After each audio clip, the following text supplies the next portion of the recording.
the 2022 special town meeting. The reason why we start the special town meeting is the purpose is to wrap up the current fiscal year before moving on to the annual town meeting. So we actually definitely have a quorum, and before we start, we need to admit a couple of people to the floor. We need to admit Michelle Hill, our town clerk, Chief Landis, who's the police chief, Deputy Chief Richard Stefanowitz from the fire department. Can I have a motion to accept these people to the floor? These people are non-residents, but need to speak. And a second? Second. All in favor of admitting them to the floor, please say aye. Aye. All opposed? We're all set, that passes.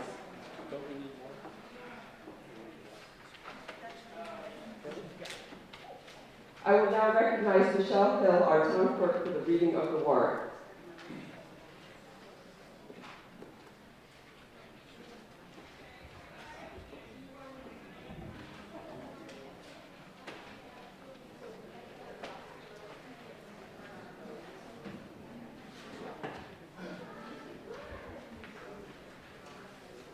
Special town meeting Tuesday, May 17, 2022, at 6 p.m. at the Southwick Regional School, 93 Feeding Hills Road in the auditorium. To either of the constables of the town of Southwick in the county of Camden. In the name of the Commonwealth of Massachusetts, you are hereby directed to notify and warn the inhabitants of said town, qualified to vote in elections and town affairs, to meet and assemble at the Southwick Regional School auditorium on Tuesday, May 17, 2022, at 6 p.m., then and there for the special town meeting, and to act on the following articles. Madam Moderator, I move that we dispense with reading of the warrant in its entirety and act on the articles individually. May I have a second? Second. All in favor on dispensing of the warrant and acting on the individual articles, please say aye. Aye. All opposed, say nay. We will now act on the articles individually. After Michelle finishes. Given under our hands, it says Southwick, this 29th day of April, the year of the Lord 2022, signed by Select Board Member Joseph F. Lee, Chairman, Russell S. Fox, Vice Chairman, Doug A. Moglen, Clerk. Pursuant to the within warrant, I have notified and warned the inhabitants of the town of Southwick by posting up attested copies of the same 3 public places in said town at least 14 days before the date thereof, as within directed, signed by the constables, William Terry, and myself, the town clerk, posted at the town hall, post office, and library.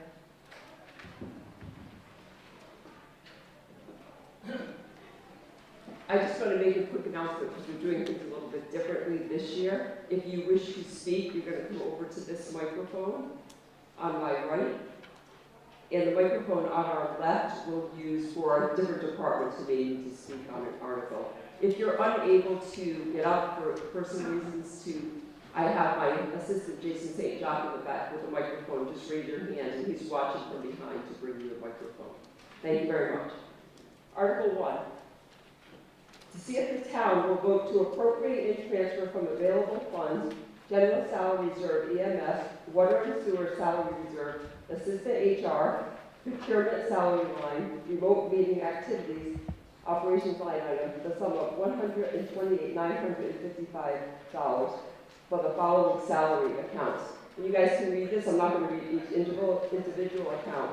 This is requested by the Select Board, the Sewer Commission, the Board of Health, and the Water Commission, and this requires a majority vote. Can I get a recommendation from the Finance Committee, please?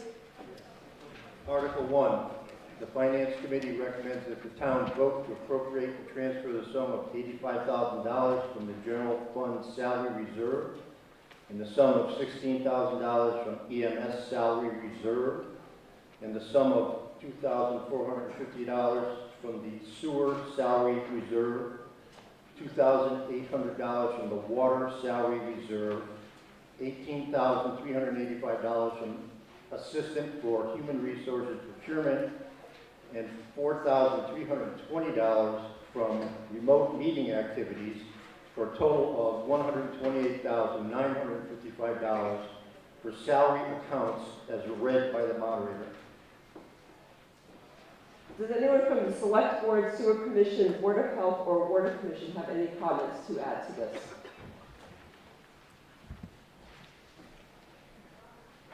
Are there any questions or comments? We can now take a vote. All in favor of Article 1, please say aye. Aye. All opposed? That passes unanimously. Article 2. To see if the town will vote to appropriate and transfer from available funds, free cash, the sum of $192,000 for the following operational line items or take any other actions relative thereto: sewer and ice, CARES Act, and unemployment. And this is requested by the DPW, the town accountant, and the select board. This requires a majority vote. The recommendation of the Finance Committee? Article 2, the Finance Committee recommends that the town vote to appropriate and transfer the sum of $192,000 from free cash for the purpose of snow and ice removal expenses and CARES Act and unemployment as read by the moderator. Does the select board, does the DPW, town accountant, or the select board have any comments? We'll call for a vote. All in favor of Article 2, please say aye. Aye. All opposed, say nay. The article passes unanimously. We'll move on to Article 3.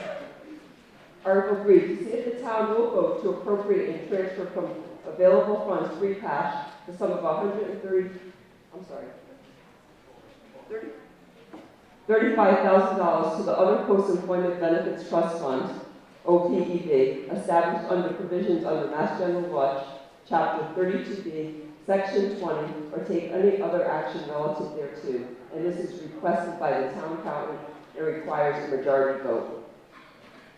The recommendation of the Finance Committee, please. Article 3, the Finance Committee recommends that the town vote to appropriate and transfer the sum of $35,000 from free cash for the purpose of Other Post-Employment Benefits Trust Fund as read by the moderator. Does the town accountant have any comments? Are there any questions or comments from the audience? All in favor of Article 3, please say aye. Aye. All opposed, say nay. It passes unanimously. We're going to move on to Article 4. Article 4, to see if the town will vote to appropriate and transfer from available funds, free cash, the sum of $649,900 for the following capital items or take any other action thereto. And this is requested by the Fire Department, EMS, DPW, and the Select Board, and requires a majority vote. May I have the recommendation of the Finance Committee, please?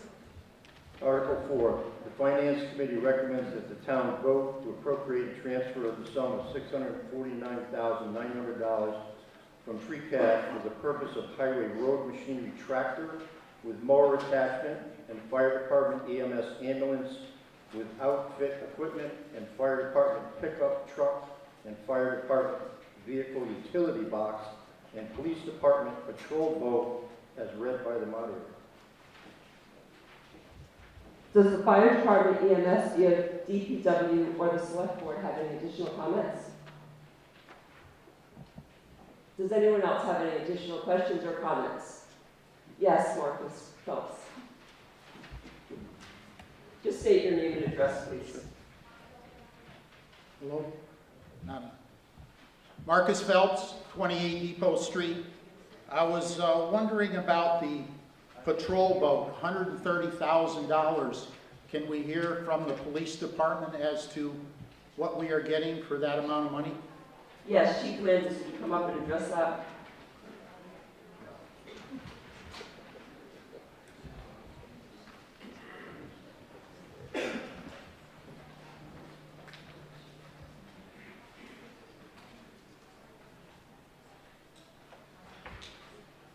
Good evening.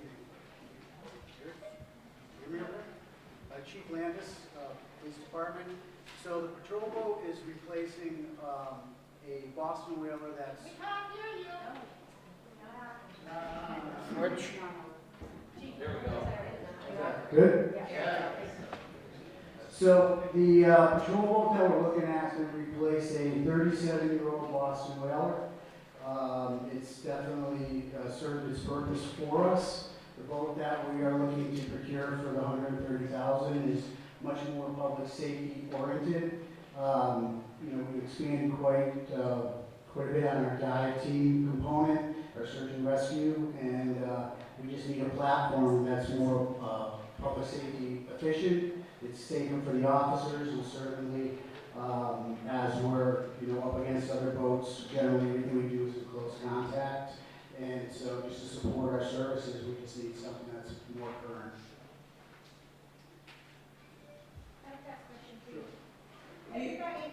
Excuse me, ma'am, could you please come to the microphone and state your name and address? Sure.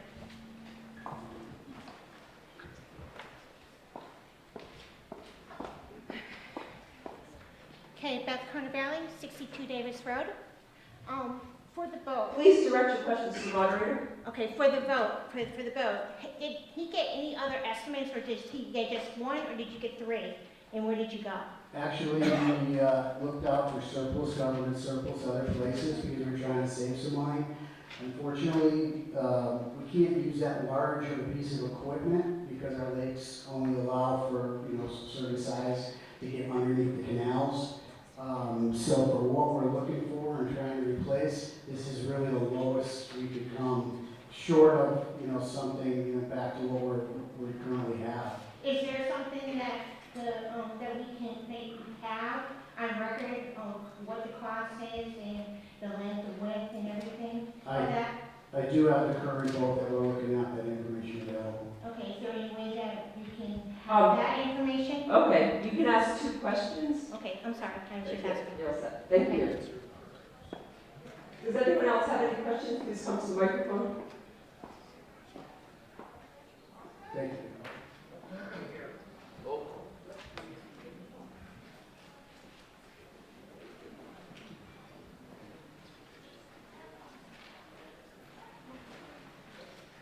Cynthia Marshall, 45 Post Hill Road. I'd just like to know first, my first question is what make and model and size the boat is that we're looking at? And my second, Chief is looking at, my second question is regarding the lawnmower, basically, this. Okay. Let's let Chief Landis answer the first question, then you can ask a question about the one more.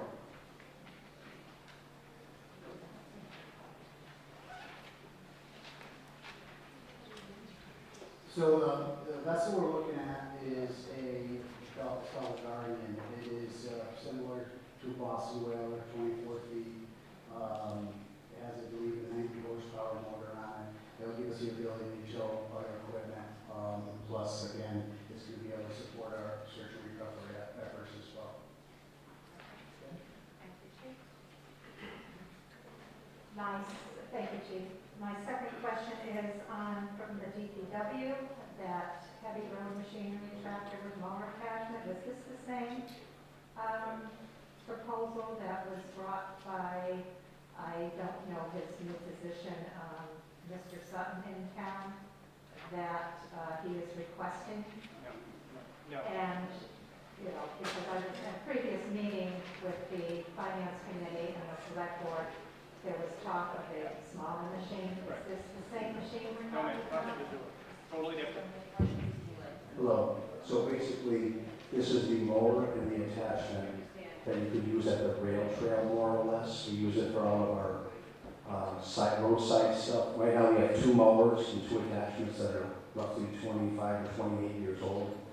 This has been on the agenda for 3 years as far as the budget hearing goes. Last year, I financed half of it, and unfortunately, we ended up buying another wood chipper with that money to deal with the wind issues we had and tree issues we had last year. So this is a DPW item that has the size of the road. You've probably seen it out there. And hopefully we can still use it for the rail trails. Nothing to do with the mower that you're speaking of that was discussed and was not brought forward. Thank you. Thank you. Are there any other questions on Article 4? All in favor of Article 4, please say aye. Aye. All opposed, say nay. That passes by a majority. We'll move on to Article 5. Article 5, to see if the town will vote to appropriate and transfer from available funds free cash the sum of $700,000 for the following capital item or take any other action relative thereto. And this is for paving projects of $700,000. And this is requested by the DPW and the Select Board and requires a majority vote. Can I have a recommendation of the Finance Committee, please? Article 5, the Finance Committee recommends that the town vote to appropriate and transfer the sum of $700,000 from free cash for the purpose of paving projects as read by the moderator. Does the DPW or the Select Board have any comments? So basically, folks, I took the $700,000 and put it towards paving now, so we can start earlier than after the July 1st deadline when it goes a regular annual meeting. That's why it's in there. It's our free cash, I believe. Yeah. So that's what we're spending it on paving. It doesn't get us far, but it does get us some. Thank you. Does anyone have any questions or comments? All in favor of Article 5, please say aye. Aye. All opposed, say nay. The article passes unanimously. That concludes the special town meeting. Can I have a motion to adjourn the special town meeting? So moved. Second. All in favor of ending the special town meeting and moving on to the annual town meeting, say aye. Aye. All opposed, say nay. Passes unanimously.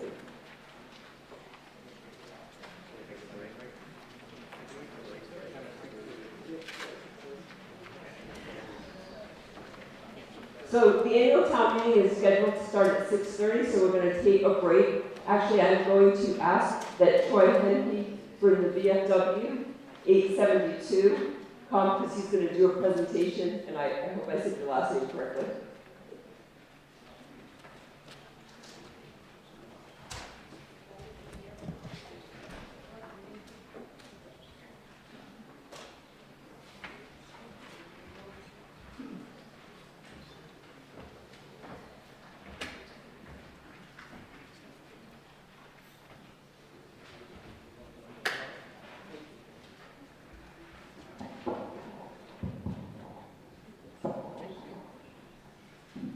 Can everyone hear me okay? Everyone hear me? So, as you can tell, I'm probably actually a bit under the weather. Any of you who have ever suffered with a kidney stone know my sufferings currently, so my presentation will be probably a bit abridged from what I had originally planned. However, I would not have missed this presentation tonight for anything. This is our annual award that the VFW here in Southwick presents to an outstanding volunteer and citizen or employee of the town who has set themselves apart in their volunteerism and civic duties. Bob Miller, whom the award is named for, was a quintessential public servant here in Southwick. And you have to be a little crazy to get this award because Bob actually volunteered for the nuclear test. He volunteered for a nuclear test, your little side piece, as far as I'm concerned. But he was just a hallmark of all things good with this town. And we've had two recipients that have been police officers, and we had one past town moderator, Jim Putnam, who was a recipient as well. But this one here, I have to say, you hear the saying, it takes a village to raise a child. I believe that it is expressed very much in this gentleman because he had a hand in the upbringings and appreciation for civics and history for many young men in this town. His time with Troop 114 as both a leader and scoutmaster. And if you look on the war monument, many of the names on there who served in Iraq and Afghanistan and graduated between 1997 and 2005 had him as a scout. And I can't help but wonder, and I actually know, because it was the case for me, that the appreciation for our nation and our states and our local history that he instilled in us probably had no small part, actually had a very large part, and us volunteering to serve our country. He joined the Southwick Historical Society in approximately 1977. So long ago, no one really remembers. I don't even think he remembers. And ever since then, he has been involved with the chronicling of the history of this town, compiling 2 books, most recently during the 250th celebration. And you'll see him in the cemetery playing the likes of Ed Holcomb during the spirit walks. You'll see him planning the parade, the 250th parades. And even though he's not a scout leader anymore, you'll see him getting his grandkids up at the crack of dawn to go to the reenactments in Lexington and Concord with his grandchildren now. And still, and not to mention the moving of the cigar factory, which was once located across from the Methodist Church and is now located at the Morehouse. Historical preservation is a hallmark of our mission at the VFW. So not only do you have to be an outstanding citizen and volunteer, but you also must somehow perpetuate our mission, either directly or indirectly. And one detail that he pointed out to me, I did not know that Joseph Moore, who our town museum is located in his house, was actually killed in action. He died in action as a prisoner of war. I didn't know that when we put his name on the newest monument.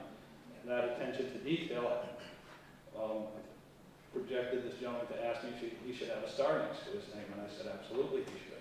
And that's what I mean, those little attention to detail. And he's with us now on our monument, as he should be. Recognized and honored as he should be as a KIA. But, you know, I would not have missed this for the world to present this for this man. His children are here today. And this year's 2022 recipient of the Robert L. Miller Public Service Award is everyone's favorite historian, Lee Hamburg. Get on up here.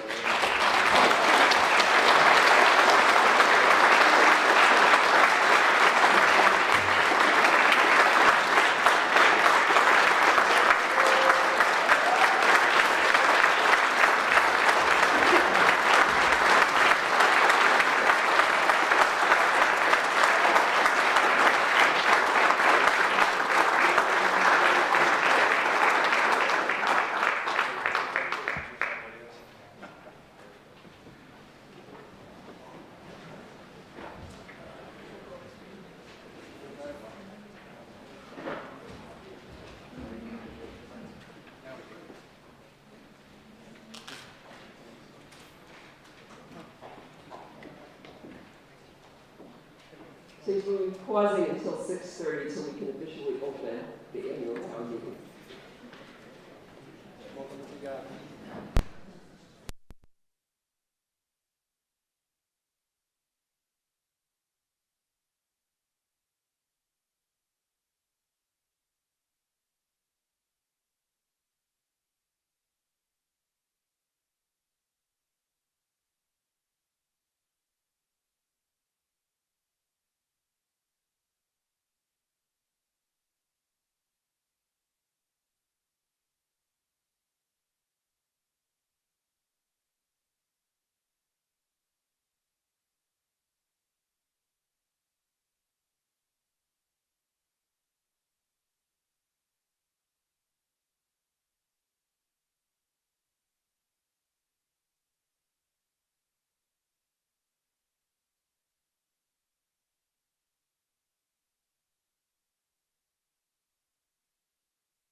back to your seats.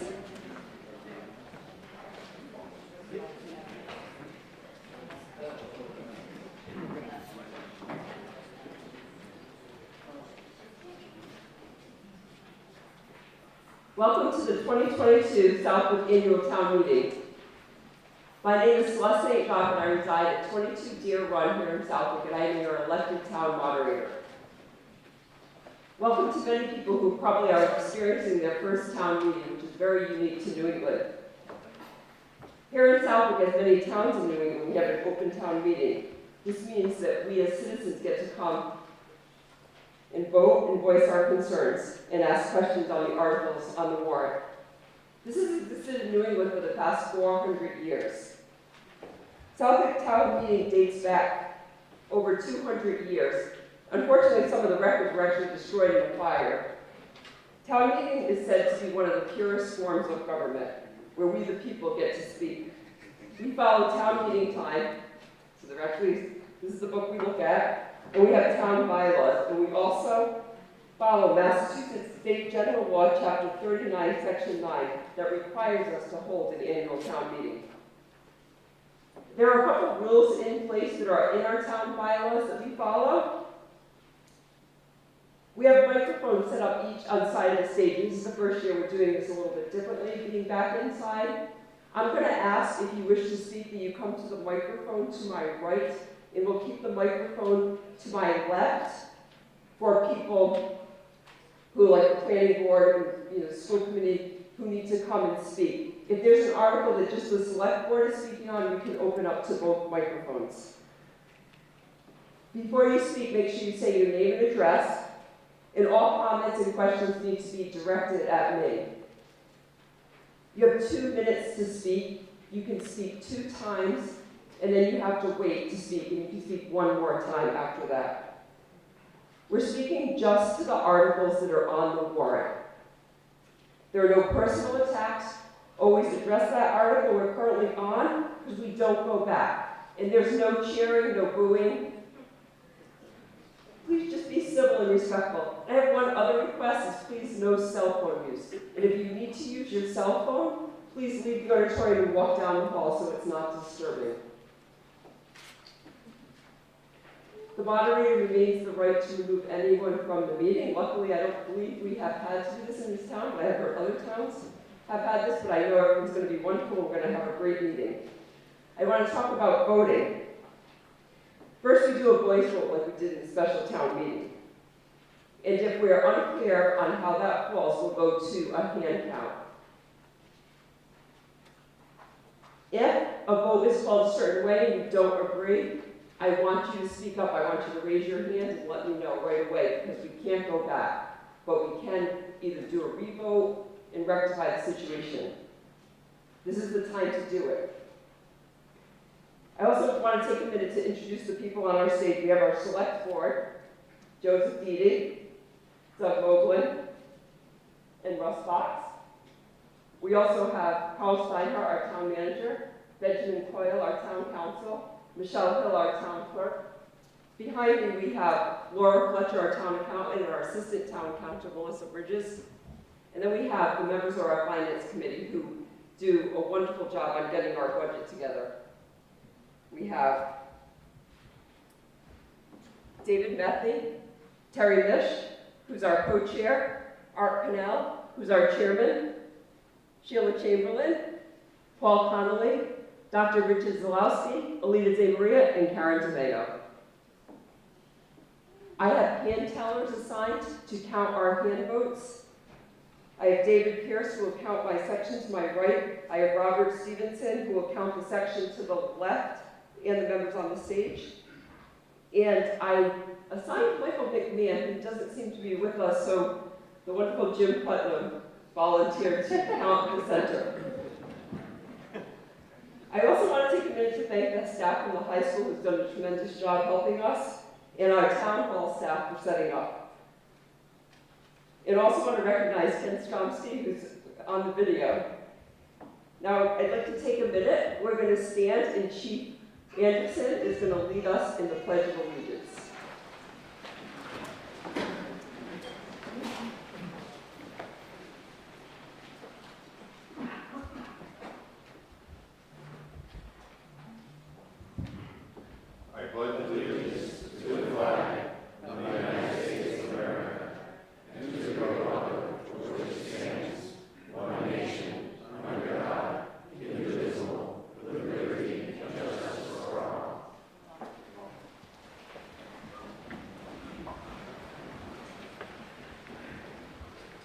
Lastly, before we begin, there are some members that will be speaking at town meeting that are not residents of Southwick, and we need to admit them to the floor. We'll make a motion after I make their announced names. Michelle Hill, our treasurer, town clerk. Benjamin Coyle, town council. Chief Landis from the Southwick Police Department. Deputy Richard Stefanowitz from the Southwick Fire Department. Cindy Sullivan from Council on Aging and Parks and Rec Director. Kyle Scott, our building director. Alex White from the Board of Health. Lynn Blair, our library director. John Goddard, our town planner. Jen Willard, our superintendent of schools. Steve Presnell, our business manager for Southwick Talon Regional School District. And Andy Barr from Russo and Barr Designer. I also would like to take a moment of silence to recognize those people who have passed this year who've done tremendous service to this town. Sam Goodwin, Council on Aging volunteer. Claire Conowitz, COA volunteer.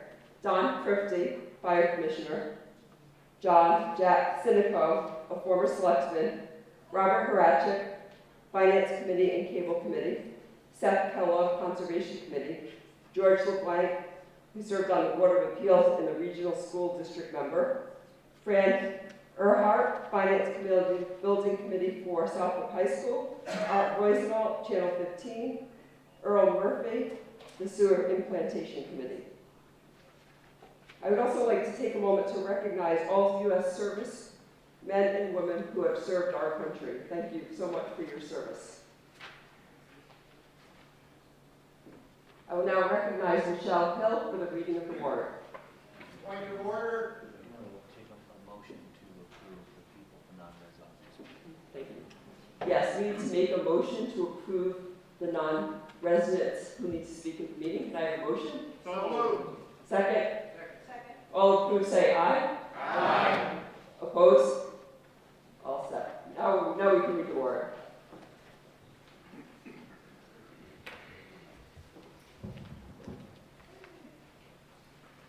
Annual town election, Tuesday, May 10th, 2022, at 7 a.m. to 8 p.m. at the Southwick Town Hall, 454 College Highway, for precincts 1, 2, and 3. Annual town meeting, Tuesday, May 17, 2022, at 6:30 at the Southwick Regional High School, 93 Feeding Hills Road, in the auditorium. To either of the constables of the town of Southwick and the county of Hampden, greetings. Also, in the name of the Commonwealth of Massachusetts, you are hereby directed to notify and warn the inhabitants of said town qualified to vote in elections and town affairs to meet and assemble at the Southwick Regional School Auditorium on Tuesday, May 17, 2022, at 6:30 p.m. then and there for the annual town meeting, and to act on the following articles.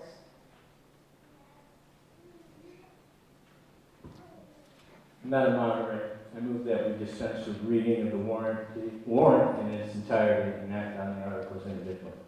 May I have a second? Second. All in favor of dispensing of the reading of the warrant and acting on the articles individually, say aye. Aye. All opposed, say nay. Given under our hand at said Southwick this 29th day of April in the year of the Lord 2022. Signed by the Select Board, Joseph J. Beatty, Chairman, Russell S. Fox, Vice Chairman, Doug A. Mobley, Clerk. Pursuant to within warrant, I have notified and warned the inhabitants of the town of Southwick by posting up attested copies of the same 3 places, public places in said town, 7 days before the date thereof, as within directed, signed by the constable, William Terry, and myself, Michelle Hill, town clerk, posted at the town hall, post office, and library.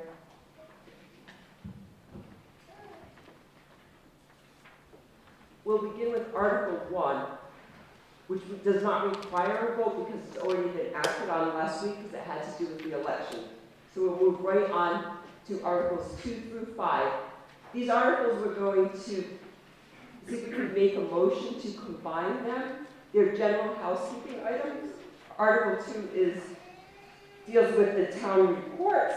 Article 3 is the appointment of minor officers. Article 4 is to sell or trade obsolete equipment. And Article 5 is to apply and accept grants. Can I have a motion to vote on these together? So moved. In a second? Second. All in favor of voting on these together, please say aye. Aye. All opposed, say no. These articles are requested by the select board and will all require a majority vote. Is there any comment from anyone on the select board?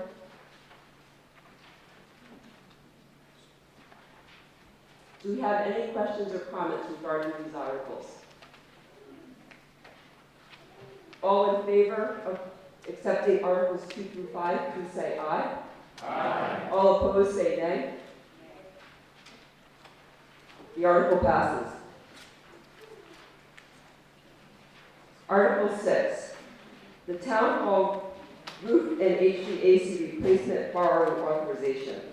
To see if the town will appropriate $2,663,259 or any other amount to pay for the cost of reconstructing the town hall roof and for the replacement of the town hall heating, ventilation, and air conditioning equipment, including the payment of all costs incidental and related thereto, to determine whether this amount shall be raised by taxation, transfer from available funds, borrowing, or otherwise, or take any other action relative thereto.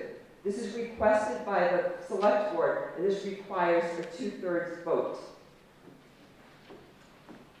Can I have a recommendation of the Finance Committee, please? Article 6, the Finance Committee recommends that the town vote that the sum of $2,663,259 is appropriated to pay costs of reconstructing the town hall roof and for the replacement of the town hall's heating, ventilation, and air conditioning equipment, including the payment of all costs incidental and related thereto. And that to meet this appropriation, $170,000 shall be transferred from surplus funds initially borrowed to pay costs of the fire station project in accordance with Mass General Law, Section 44, Paragraph 20, subsection 2, $262,245.87 shall be transferred from bond and note sale premium derived from the sale of bonds and notes from time to time, and reserved for appropriation in accordance with General Law, Section 44, Paragraph 20. And the treasurer, with the approval of the Select Board, is authorized to borrow $2,231,013.13 under and pursuant to Mass General Law, Section 44, Paragraph 7, subsection 1, subparagraph 1, or pursuant to any other enabling authority, and to issue bonds or notes of the town therefore. The amount authorized to be borrowed by this vote shall be reduced to the extent of any grants, gifts, rebates, or other funds received by the town on account of this project. Are there any comments from the select board? Here to answer any questions. Okay. Do we have any questions or comments? Please come to the microphone. We can open up both microphones if anyone has any questions or comments. Jason St. Jacques, could you please bring the microphone?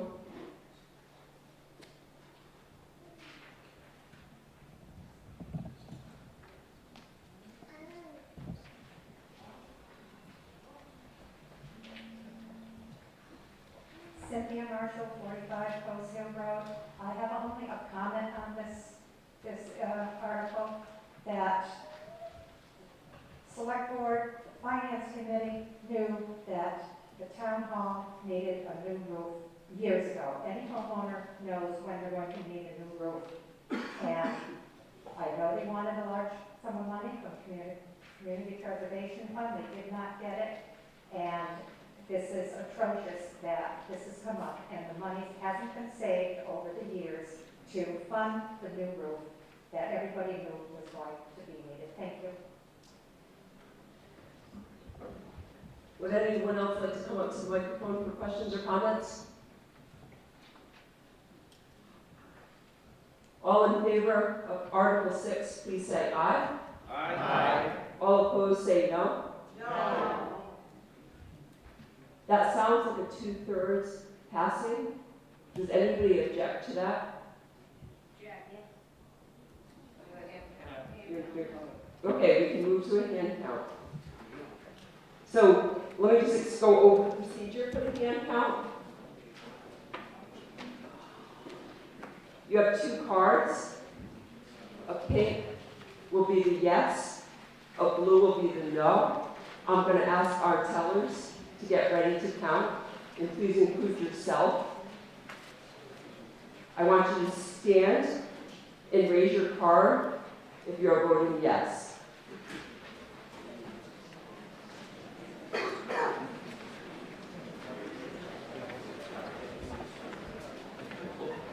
Just the yeses. Just the yeses now, Mr. Stevenson. Please raise your pink card if you're voting yes. If you're voting no with a blue card, please remain in your seat.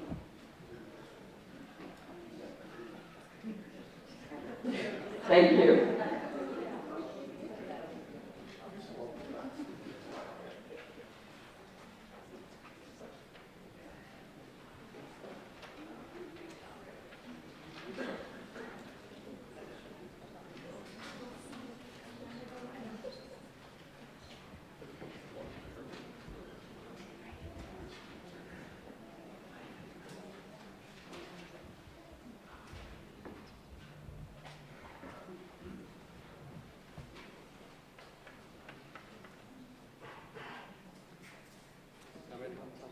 Michelle, please. 27.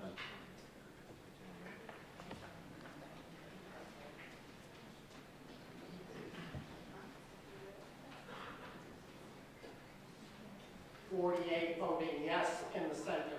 Thank you.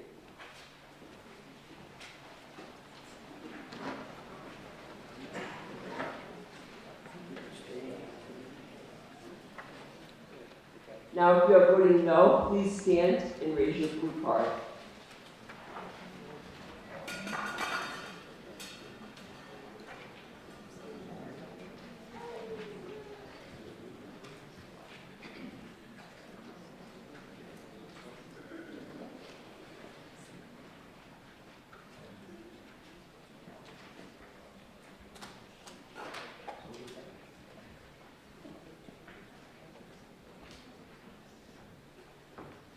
One.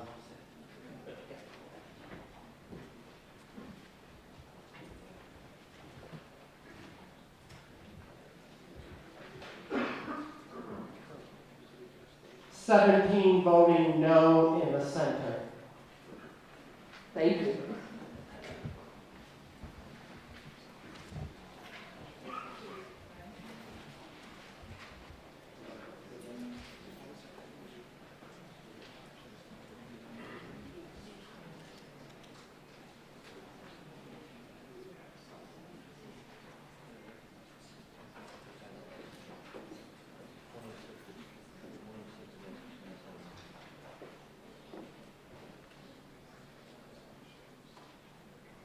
The vote passes 106 yes, 27 no.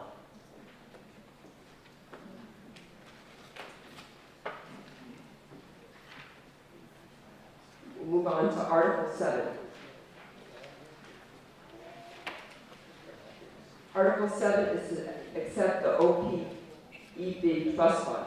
See if the town will accept General Law, Chapter 32B, Section 20, to establish an other post-employment benefits liability trust fund, it's called the OPEB fund, effective July 1st, 2023, or to take any other action relative thereto. May I have the motion from the Finance Committee?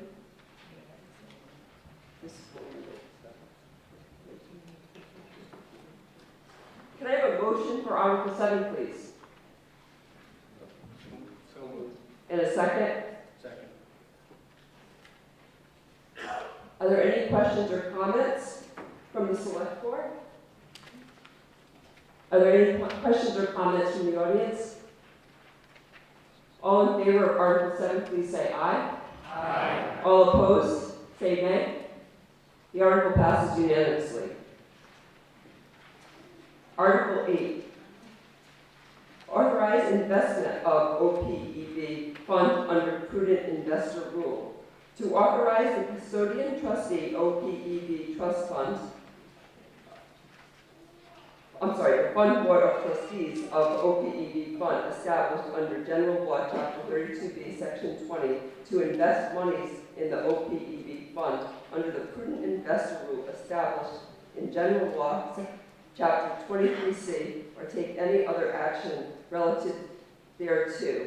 May I have a motion? So moved. And a second? Second. Any comments from the select board? Do we have any questions or comments? All in favor of Article 8, say aye. Aye. All opposed? The article passes unanimously. We're going to move on to Article 9, which is the annual budget. I'm going to read the article, and then we'll have a recommendation from the Finance Committee. Then we're going to go through the budget, and we're going to vote on every section individually, general government, and every other section, and then we'll have a final vote at the end. The only thing I would like to add is if you have a question on the one we're on, make sure you come and ask that question, because once we vote on it, we're not going to be going back to another section. So please, don't be afraid to speak up. You want to do it now before we get to the end. So let me just read Article 9, the annual budget.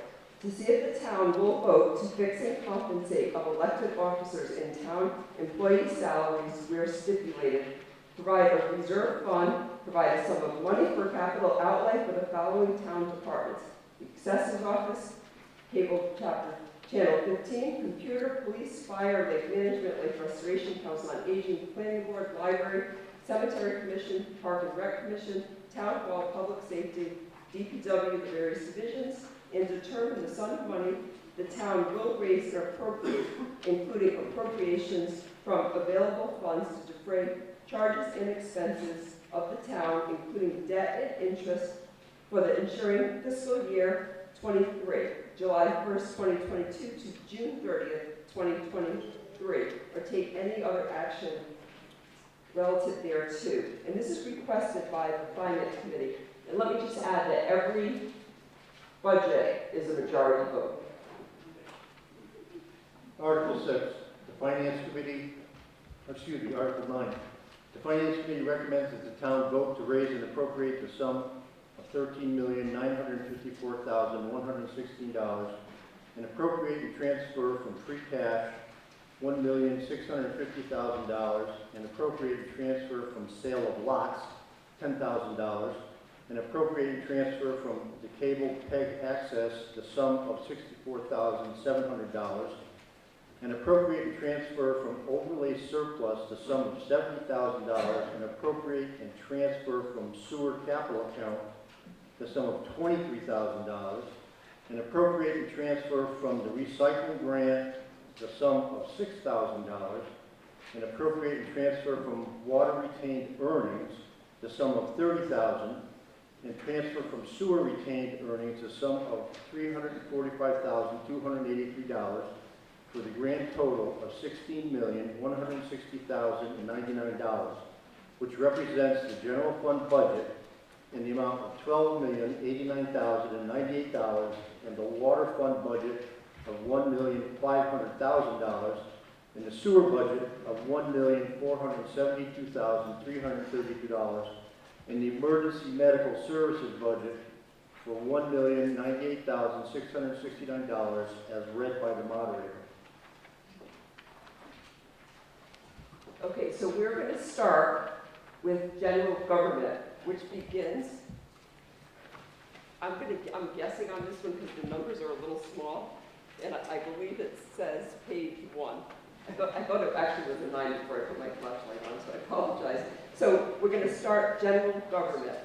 And what this includes is the moderator salary, moderator operations, select board salaries, select board elected salaries, select board operations, chief administrator officer salary, chief administrator officer operations, the reserve fund, finance committee salaries, finance committee operations, reserved for wage negotiations, accounting salaries, accounting operations, accounting general, the municipal audit, the assessor elected salary, assessor salaries, assessor operations, assessor capital, town clerk salary, town clerk operations, town clerk capital, legal ads, legal operations, labor negotiation operation, tax title operation, election registration salary, election and registration operations, election and registration capital, conservation salaries, conservation operations, planning board salaries, planning board operations, planning board capital, board of appeals salaries, board of appeal operations, economic development operations, computer salary, computer operations, computer capital, town hall salaries, town hall operations, and town hall capital for the total of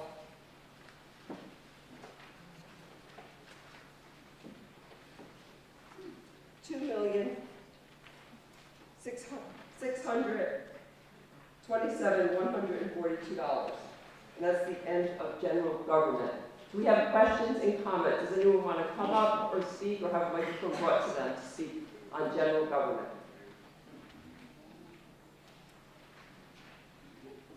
All in favor of general government, please say aye. Aye. All opposed, say nay. That passes. And we're going to move on to our next section, which is public safety. And this includes police salaries, police operations, police capital, dispatcher salaries, dispatcher operation, constable salaries, fire salaries, fire operations, fire capital, public safety building operations, public safety building capital, building inspector salary, builder inspector operations, building inspector capital, emergency management salary, emergency management operation, emergency management capital, animal control salary, animal control operations, animal control capital, lake management salary, lake management operations, lake management capital, and lake restoration operations. Bringing this total to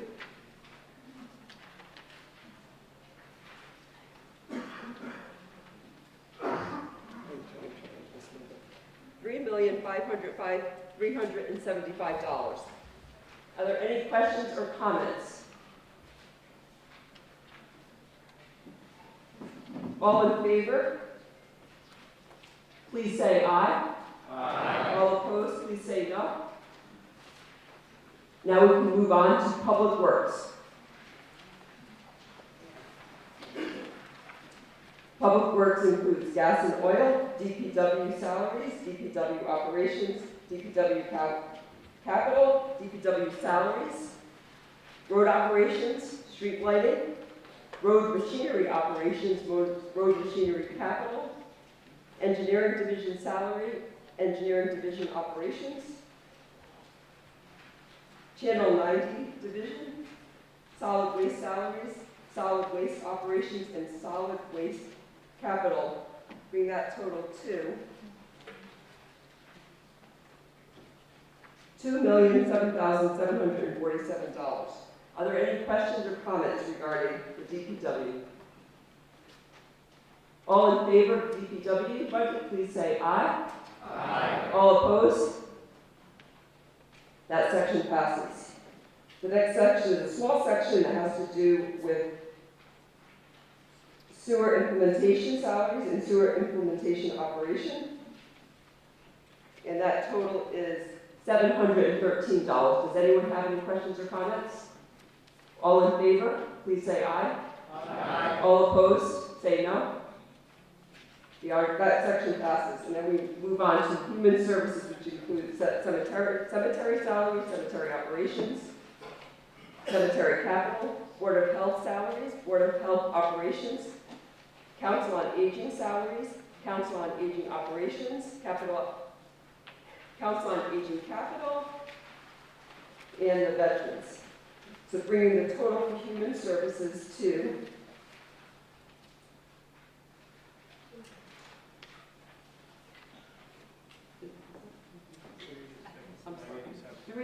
$86,987.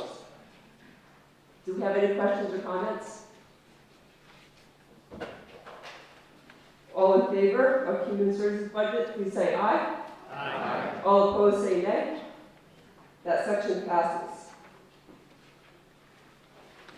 Now we're going to start culture and recreation. We have library salary, library operations, library capital, parks and rec salary, park and rec operations, park and rec capital, the agricultural committee operations, cultural council operations, historical operations, channel 15 salary, channel 15 operations, and channel 15 capital. And that concludes the culture and recreation. Does anyone have any questions or comments? All in favor of cultural and recreation budget, please say aye. Aye. All opposed, say no. That section passes. The next section is debt and insurance, and that's the principal, interest, employee benefits, and casualty insurance.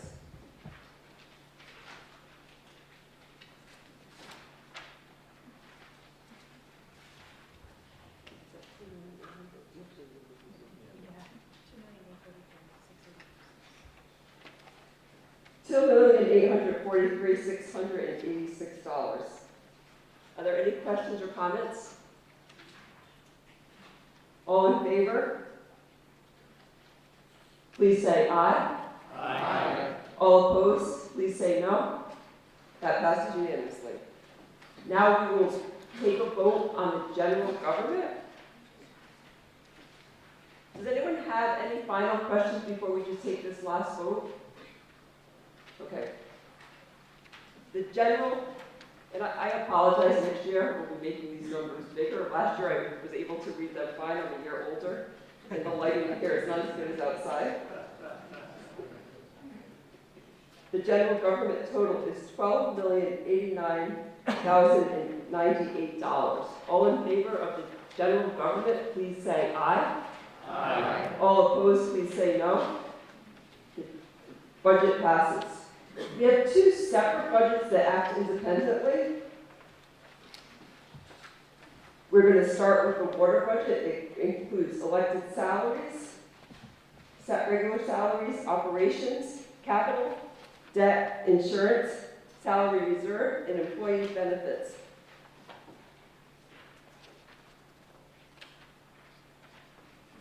That's $1,500,000. Does anyone have any questions or comments? I'm sorry. $1,500,000. Are there any questions or comments? All in favor, please say aye. Aye. All opposed, please say no. That passes. In our last section on a budget is sewer. It includes salary, operations, capital, salary reserve, principal, and interest. And that total is $1,472,332. Does anyone have any questions or comments? All in favor, please say aye. Aye. All opposed, please say no. That passes unanimously. And finally, we have EMS, which includes EMS salaries, EMS operations, EMS capital, salary reserve. For a grand total on EMS is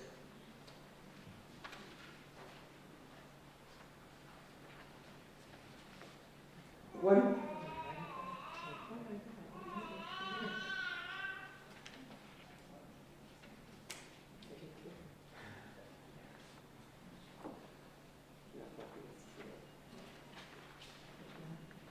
$1,098,669. Does anyone have any questions or comments? All in favor? Please say aye. Aye. All opposed? Please say no.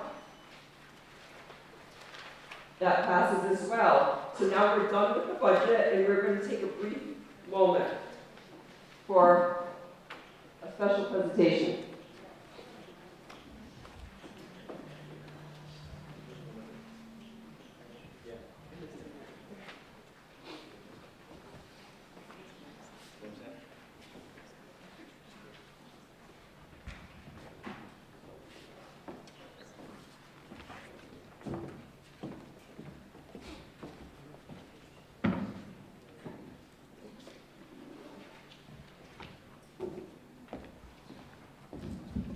decided to recognize a few people before the end of the meeting, before everybody walks out.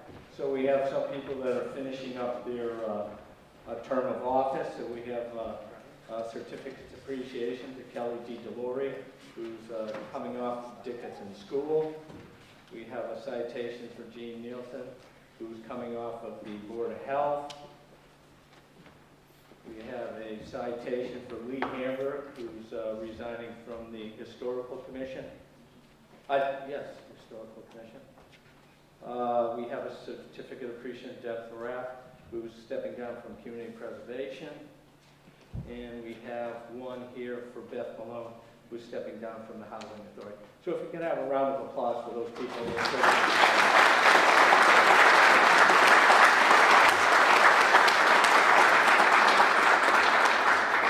I'd also like to recognize a couple of people. The first being our town clerk, treasurer, collector, Michelle Hill, who graduated last week with a master's in public administration.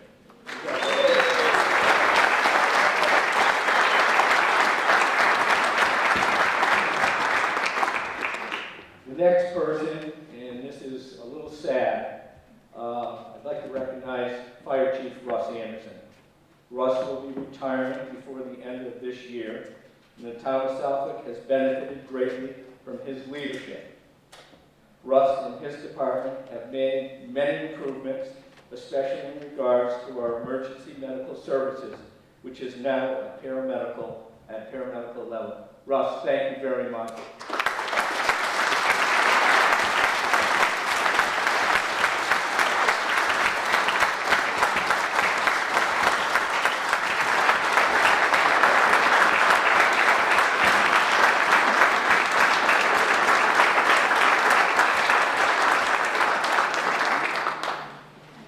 Also be very remiss, people hate for me to say this, he did graduate from this school, the greatest class that ever graduated, class of 1975. Don't shout him high.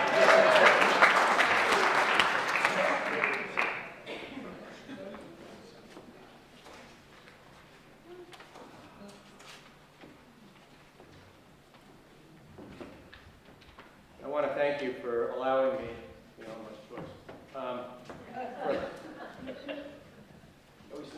thank you for allowing me to take a moment while you're all captive audience. But on behalf of Russ Fox and myself, I want to recognize Select Board Chairman Joe Dee. On behalf of Russ Fox and myself, I want to thank you for your many years of service to the town of Southwick. As a Select Board member, Planning Board member, Chairman of the Capital Expenditures Committee, and basically the go-to guy on the Select Board for every department head, you approach every situation with an open mind and an open heart. To the many people you helped over the years, through the tough decisions that you had to be made for the betterment of Southwick as a whole, we owe you a debt of gratitude and our thanks. Countless days and evenings were spent by yourself in the pursuit of making Southwick a better place, and while we didn't always agree, there was never any doubt of your commitment to the town itself.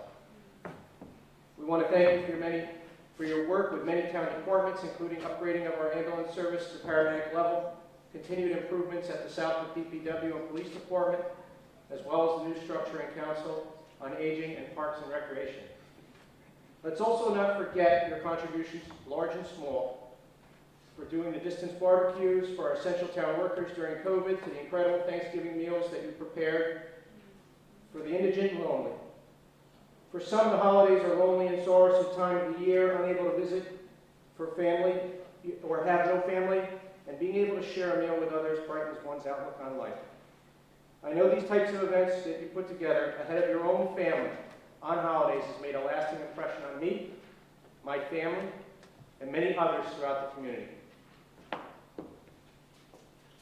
Soon to be unveiled, there's also the renovated Town Green and War Memorial, which you have tirelessly worked on behind the scenes to raise funds and work with the stakeholders and veteran groups to recognize those from Southwick who made up to the ultimate sacrifice for this country. And I also want to thank you personally. First, for your friendship, and second, for your sense of humility and humor, which aids you in everything that you do. Some days, all you can say, it's all good. Thank you from the bottom of my heart. Joe, please accept this certificate of appreciation for your years of dedicated service to the town of Southwick. Thank you for all you have done and will continue to do for the people of the town. Thank you, Joe.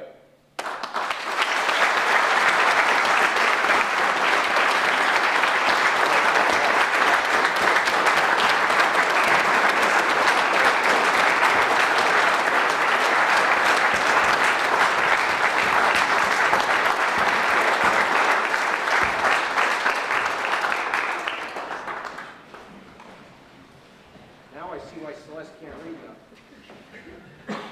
This certificate is to acknowledge you, Joseph J. Beatty, on behalf of the townspeople. We recognize you as a dedicated citizen who addresses the problems and needs of our residents through your perseverance.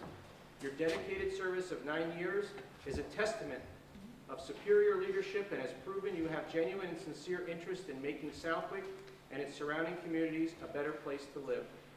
The Select Board thanks you for your continuous and valued contributions to the town of Southwick.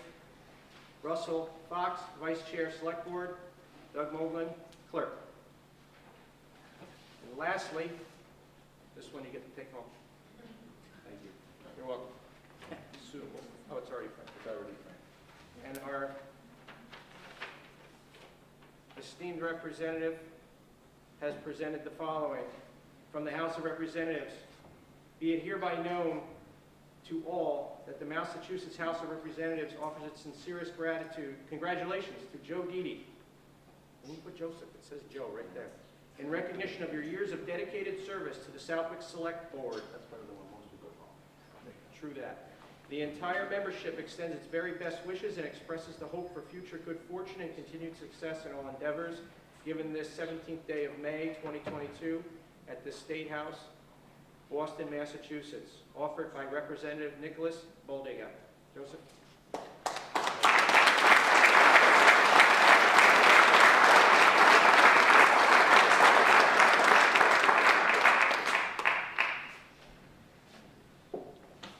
Thank you for your indulgence.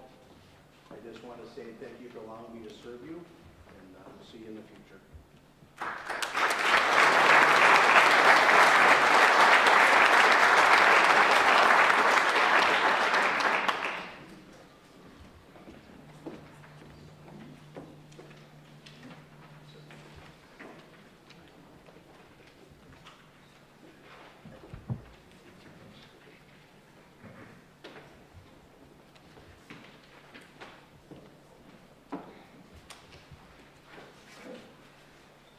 We're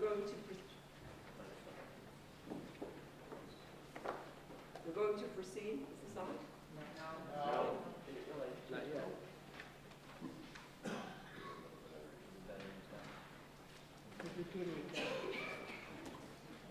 We have to change the battery, I believe.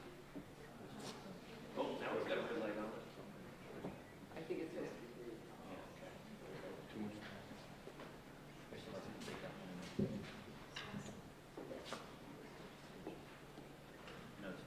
She knows which one to go.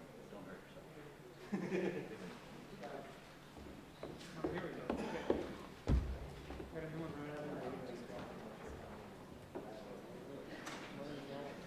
That was the one that we had.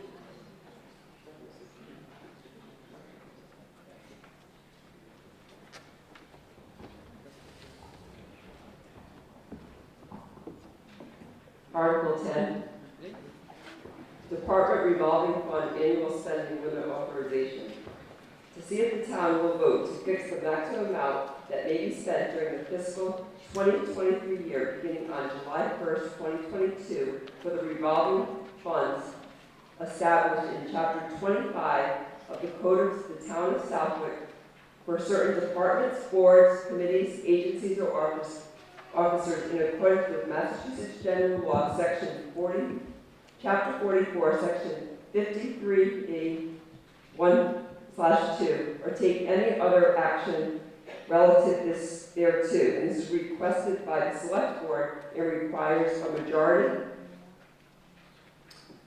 Article 10, the Finance Committee recommends that the town vote to authorize Article 10 in the amount of $355,000 for the purposes of inspectors revolving hazmat revolving, boat ramp revolving, police chief lake revolving, local lake permitting revolving, custodial service fund revolving, council on aging revolving fund, and council on aging classes revolving fund, sidewalk revolving, and council on aging house numbering program revolving fund, and local wetland application revolving fund. Is there any comment from the select board? Are there any questions or comments? All in favor of Article 10, please say aye. Aye. All opposed, say no. The article passes unanimously. Move on to Article 11.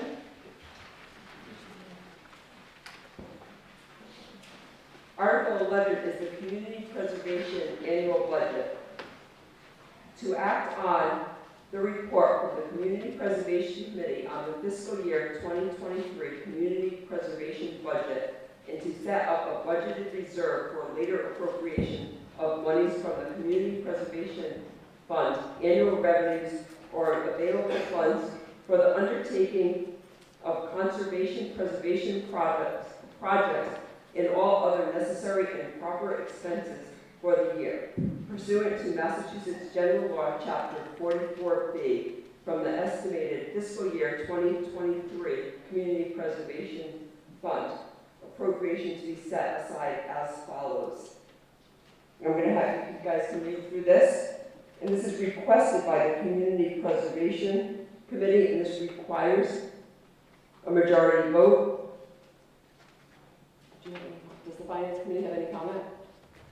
Article 11, the Finance Committee recommends that the town vote to authorize the Community Preservation Reserves in the amount of $504,440 as read by the moderator. Can I have a motion for this article? So moved. In a second? Second. Are there any questions and comments regarding Article 11? All in favor of Article 11, please say aye. Aye. All opposed, please say no. The article passes unanimously. We're moving on to Article 12. The Community Preservation Committee Administrative and Operating Expenses. To act on the report of the Community Preservation Committee on the fiscal year 2023 Community Preservation Budget and appropriate 5% of the monies from the Community Preservation Unreserved Fund for the administrative and operating expenses of the Community Preservation Committee, or take any other action relative thereto. And this is requested by the Community Preservation Committee and requires a majority of votes. Does the Finance Committee have? Article 12, the Finance Committee recommends that the town vote to appropriate transfer the sum of $17,655 from the Community Preservation General Unreserved Fund for the purpose of administrative and operating expenses of the Community Preservation Committee as read by the moderator. Is there anyone from the Community Preservation Committee that has any comments on this article? Are there any other questions or comments? All in favor of Article 12, please say aye. Aye. All opposed, please say no. The article passes unanimously. We're moving on to Article 13. Community Preservation Committee Grass Rail Meeting House. To see if the town will vote to appropriate and transfer the sum of $28,000 from the Community Preservation Historical Fund in order to rehabilitate and improve the original basement entrance and property located at 90 Point Grove Road, commonly referred to as the Grass Rail Meeting House, to make it comply with the standards of the American Disabilities Act. The property is listed on the Massachusetts Cultural Resource Information System and is a historical building. The property is owned by LTM Property Management LLC and is referred in the Assessor's Database as MDLU 114/078, and the deed reference is Camden County Register of Deeds, Book 23458, page 63. And this requires a majority vote and is requested by the Community Preservation Committee. Can I have a motion? And a second? Second. Does anyone from the Community Preservation want to make any comments? Does anyone from the Finance Committee want to make a comment? We have to read. On Article 13, the Finance Committee does not recommend that the town vote to appropriate and transfer the sum of $28,000 in accordance with the recommendation of the Community Preservation Committee. Do you have any questions or comments, please? Can you please come to the microphone?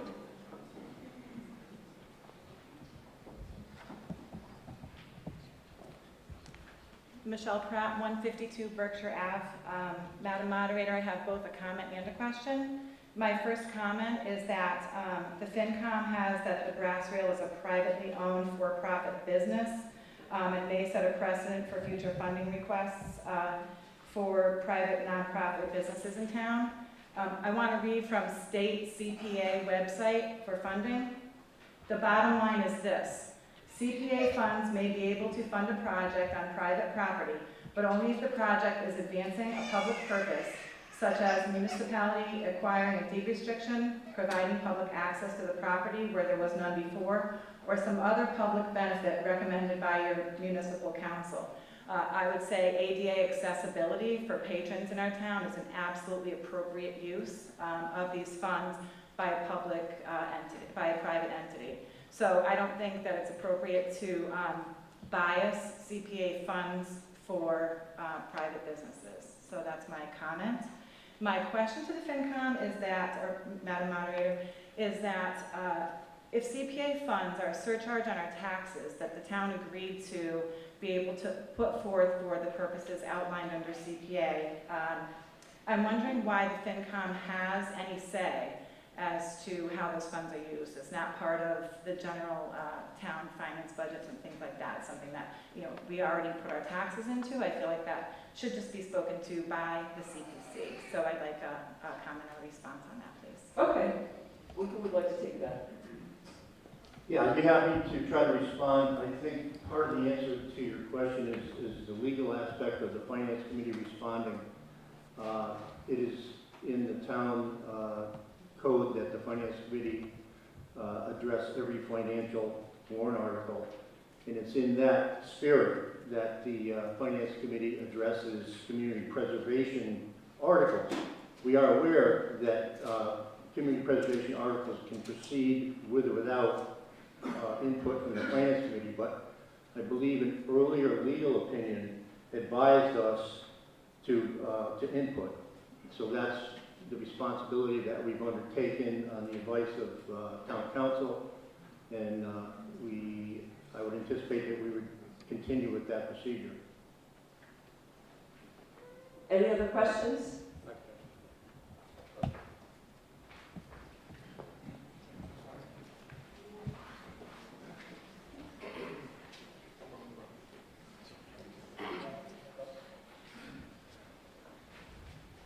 Hi, I'm Rich Kellett, live at 196 Berkshire Avenue. My wife and I, we overlook the parking lot and some of the structure that's subject to this. Just a couple of questions. Was it the $28,000, does that represent the entire cost of the renovation to establish handicap access? And I have another question after that. I think that would probably maybe need to come from the CPC.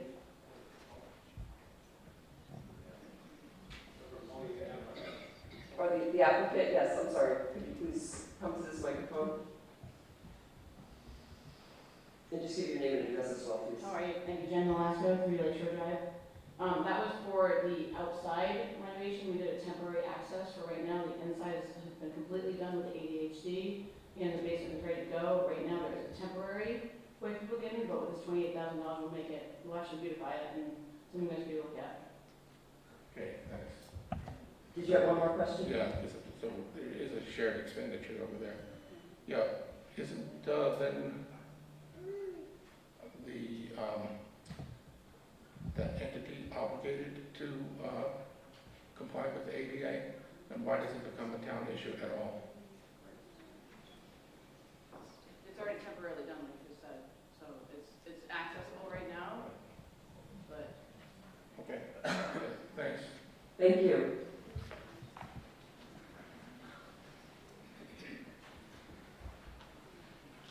Are there any other questions or comments?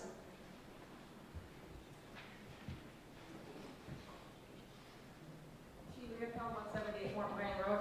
I believe that's a private property, the brass rail, and I believe, question or comment, the previous owner asked for assistance for something for this, and she unfortunately had to sell. And I don't believe, another comment, is that we didn't pay for Tinnick to do his historical windows in his building right next to the old library. So I don't think we should pay as a community for a private business to have ADA when it is supposed to be done by them since they bought it. Thank you. Thank you. Any other questions or comments? Anyone else want to come up to the microphone before we vote? If you'd like me to, I just have a general comment.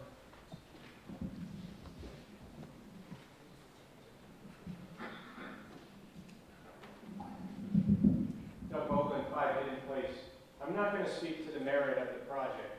I'm not familiar with it enough to understand it or the mechanics thereof. What I do want to talk to is, is my opinion only on regarding the Finance Committee stance on this matter. I had this discussion on another project that had come in front of the town as a bonding issue, or as a CPC bonding issue, and I had a discussion with the previous chair, regarding that discussion. The Community Preservation Commission has held a hearing. They've listened to the proposals. They've listened to the presentation. They determined that the project has enough merit to at least send it to the town meeting to vote, and that's why we're here tonight. My opinion, just my opinion, is that the Finance Committee's role in in a CPC article is kind of a check in the bank balance if they have the money in the relative account that the money is requested to come from. It's a genuine disagreement, but if this is coming from, general unreserved, and they have the money in general unreserved, I believe that's the check and balance for the Finance Committee there. But obviously there's a genuine difference of opinion. Again, I'm not going to speak to the merits of the article. Wasn't at the hearing. It's presented here for the town to vote how they see fit. There was an article last town meeting to replace some historical windows at the Old Town Library. There are similarities and some differences to that project. That project failed by, I think it was a tie vote, so I think it failed, if I recall. But that's why we're here tonight. Thank you.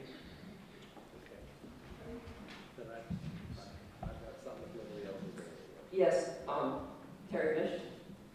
Please state your name and address, please. Yep. Terry Mish, 264 Granville Road. Okay, I just want to say that I'm happy that the brass rail is making a comeback. First time I was ever in Southwick was for one of the buffets over 30 years ago. The basement was where Santa changed into a suit for our company Christmas party, so I'm familiar with that.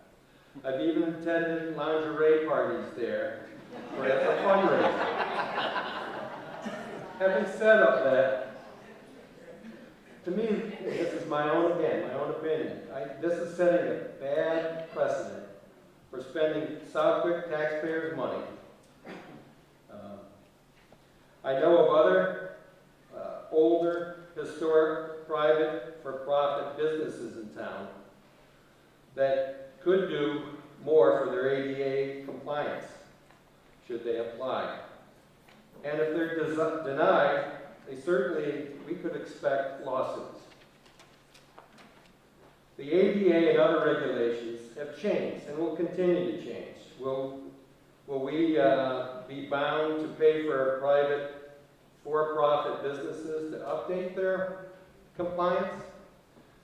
Are we going to pay for any other federal or state requirements if they change? New sprinkler system regulations or new air handling laws, reducing electrical usage?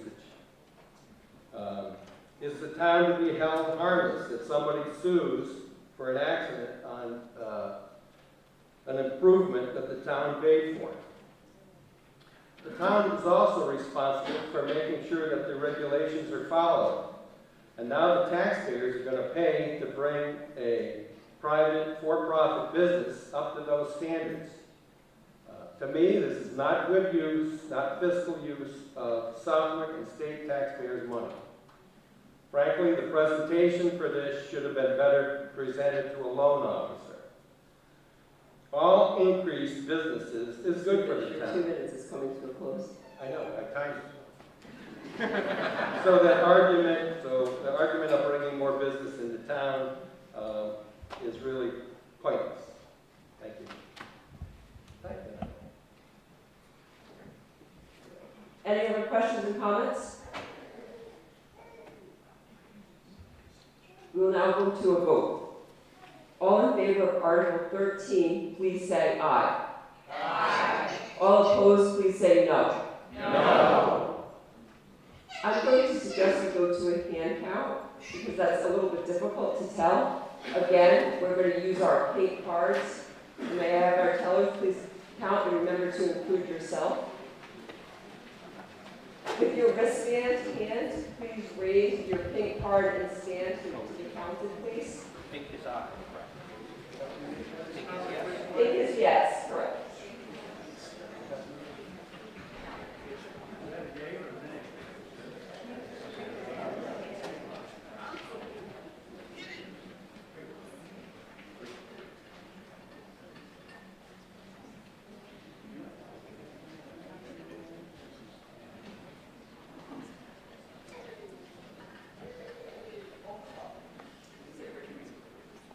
Five.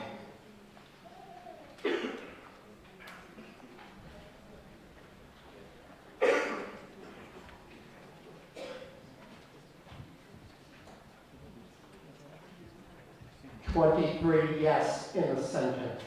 Thank you.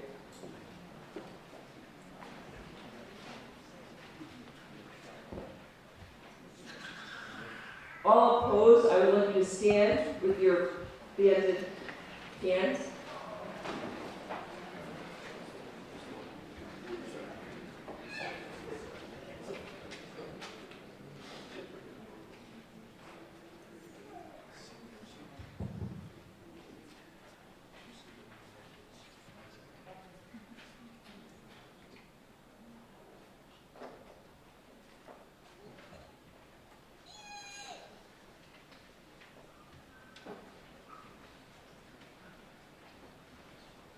$37.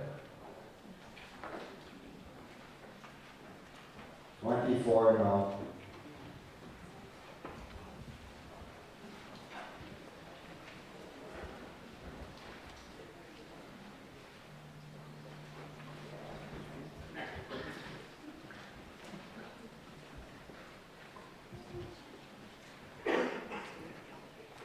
$49 no in the center.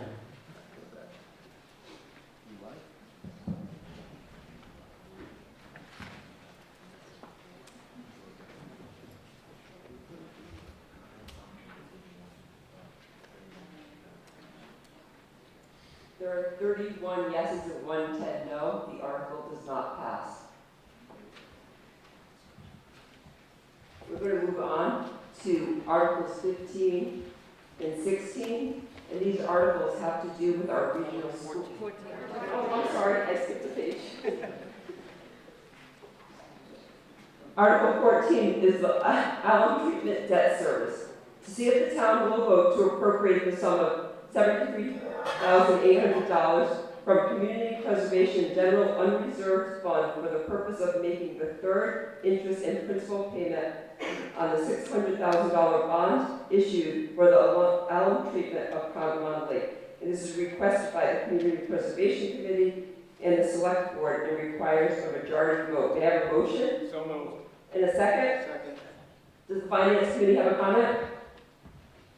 Article 14, the Finance Committee recommends that the town vote to appropriate and transfer the sum of $73,800 from Community Preservation General Unreserved Fund for the purpose of making the third interest and principal payment on the $600,000 bond issued for the alum treatment of the Congamon Lake in accordance with the recommendation of Community Preservation Committee and Select Board.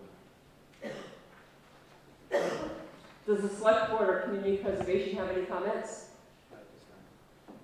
Are there any questions or comments regarding Article 14?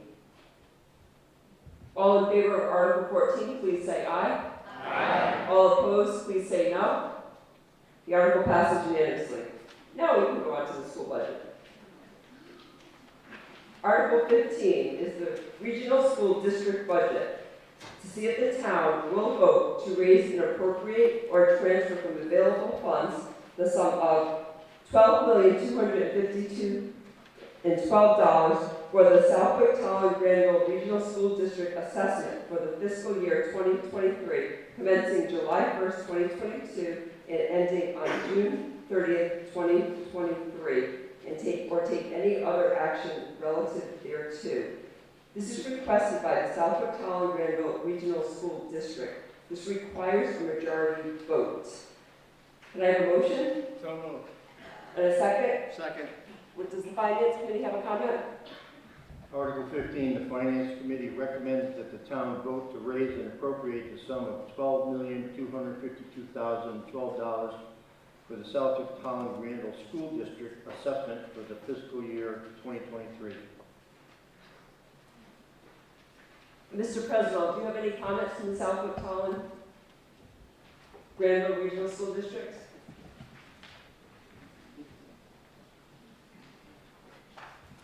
Thank you, Madam Moderator.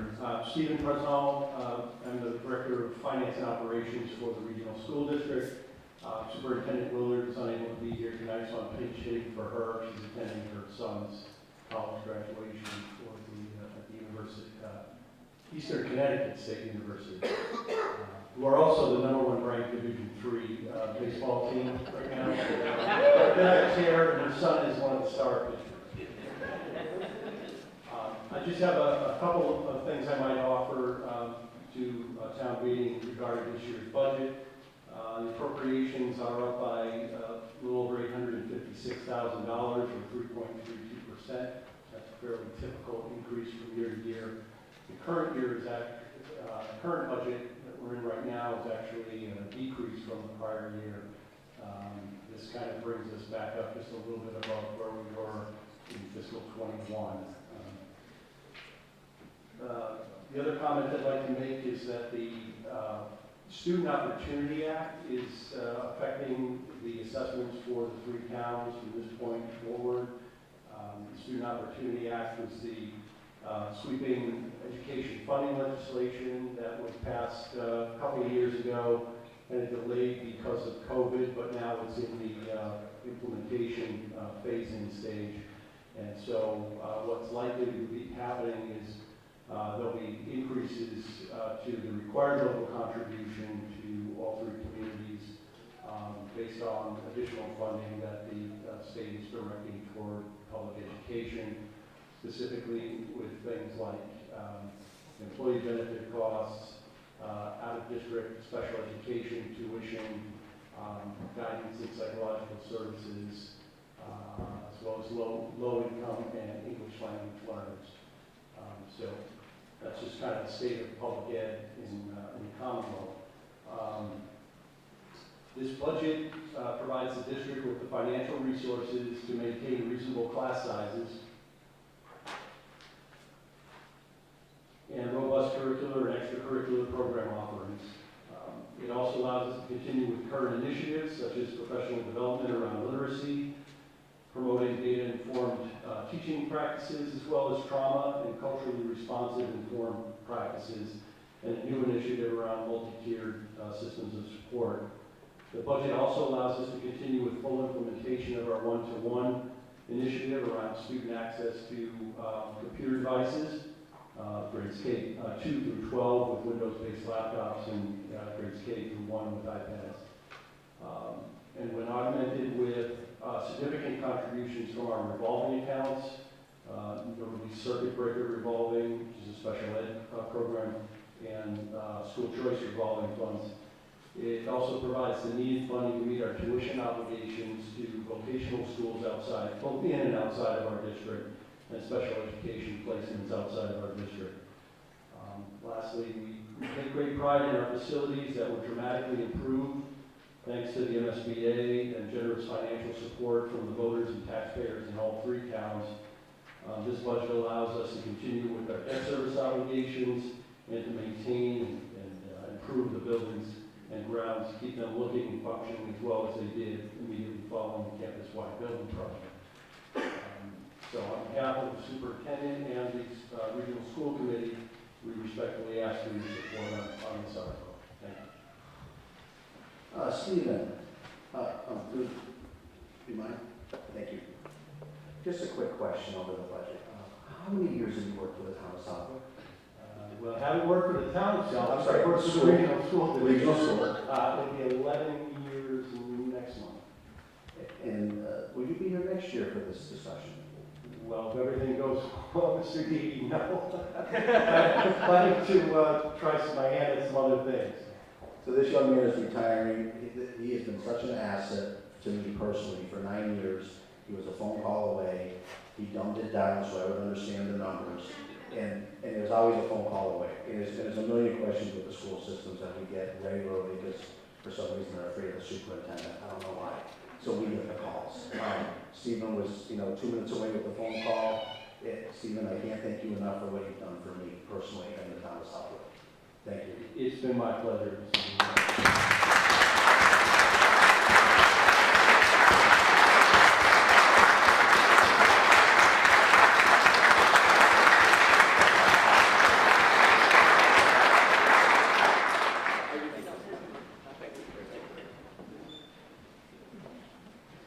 So, does anyone have any questions or comments for Mr. President, please?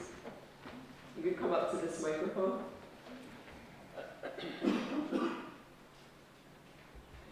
All in favor of Article 15, please say aye.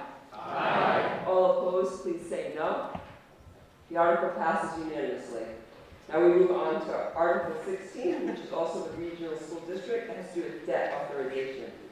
To see if the town of Southwick will vote not to disapprove certain additional debt authorized by the Southwick Holland Granville Regional School Committee under a note dated March 29, 2022, which reads as follows. Voted, approve the authorization to incur debt by the assurance and sale of bonds or notes up to the amount of $200,000 for the purchase of all items specified by the Southwick Holland Granville Regional School District fiscal year capital improvement plans. And this has to do with grounds improvement. And this is requested by the Southwick Holland Granville Regional School District and it requires a majority. May I have a motion? So moved. And a second? Second. Comments from the Finance Committee?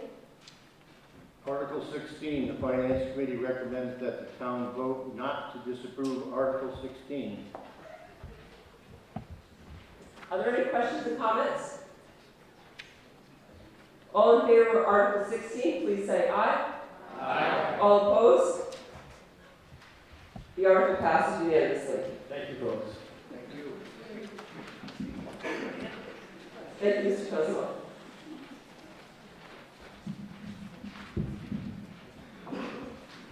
Article 17, partial and limited relocation of White Street, aka Beach Road, a private way, Massachusetts General Law, Chapter 82, Section 2123. To see if this town will vote to accept the proposed relocation of the private way within the town of Southwick known as White Street, also known as Beach Road, as voted by the Select Board at their March 7, 2022 meeting. The existing private way, White Street, aka Beach Road, is shown on the plan of land recorded in the Hampton County Register of Deeds at Plan Book 18, page 75, Congamon Heights Plan. Said relocation is limited to removing a small portion of the property identified as Parcel A on plan of land in Southwick, Massachusetts, to be conveyed to Ronald Ludor, 21 White Street, Southwick, Massachusetts, prepared by professional land surveyor Stephen A. Salvini and dated January 20, 2022, known as the Salvini Plan, from the current private way. Established lane of travel and way as built to remain the same. said relocation to result in the settlement of pending litigations. Copies are all relevant plans and are on file with the town clerk. This is requested by the select board, requires a majority vote. May I have a motion and second? So moved. Second. Any comments on the select board? I hope not. This one's hard to explain. Okay. But the attorney for Mr. Rudolph is here if anybody has any questions.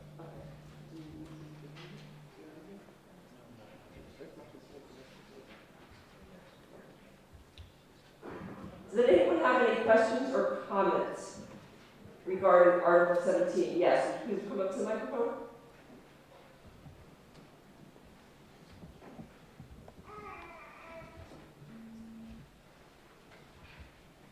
Headkey, 140 Summer Drive. I think that this article really needs to be explained to the people. This is kind of an open-ended thing, and it's very, very confusing. So before we can make an educated vote on this, I think someone needs to explain this article. Okay, would someone from the select board or? This is Ben Coyle, Town Council. I believe that Attorney Moyer is in the audience. Attorney Moyer represents one of the parties to the litigation. Attorney Moyer is not a town resident, so I would make a motion that he be allowed to speak at the town meeting to explain this warrant article and further, give further explanation relative to this warrant article. So moved. In a second? Second. All in favor of allowing Attorney Moyer to speak? Say aye. All opposed, say no. Please proceed, Attorney Moyer.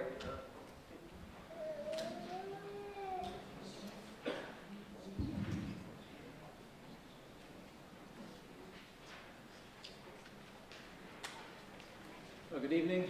My name is Brad Moyer. I'm an attorney. I practice and live in Westfield. And that's a good question. To explain this, as simple as I can, the plan that laid out all this Congamon area around. A little closer to the mic, please. Okay, sorry. Sorry. The plan that laid out the original lots for Congamon Heights showed this as something that was called Beach Road.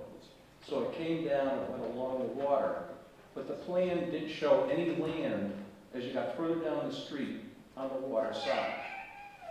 So what happened is it started out as maybe a 30-foot road, and as you got down to the end of the street where it dead ends, it ended up being maybe a 50 or 60-foot wide area because the plan never had any detail as to where the water and the road ended.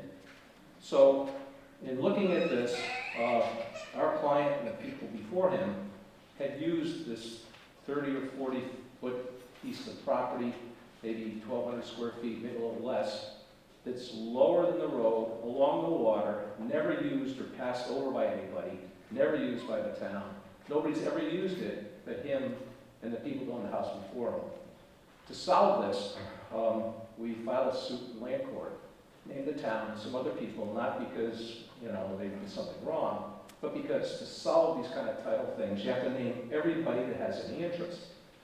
So as we went along, there's a statute that allows us, the town, to relocate private ways.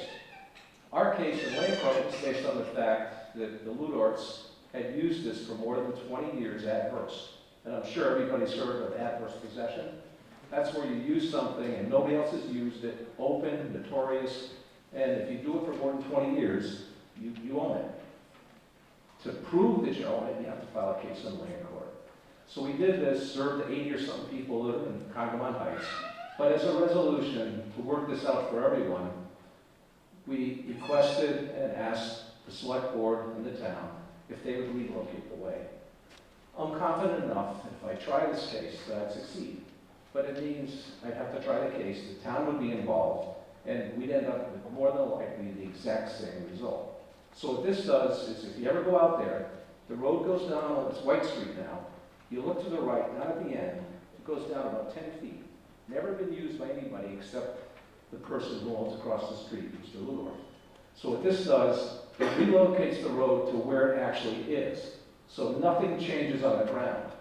But what changes is it eliminates any claims to this, straightens out the title issue, and preserves the town's rights to use it, as well as has easements for the town's maintaining the water, any other lines. And so it just affects the way in front of the Lunar House. So, did I explain that? No? Yes? Does anyone else have any questions? One.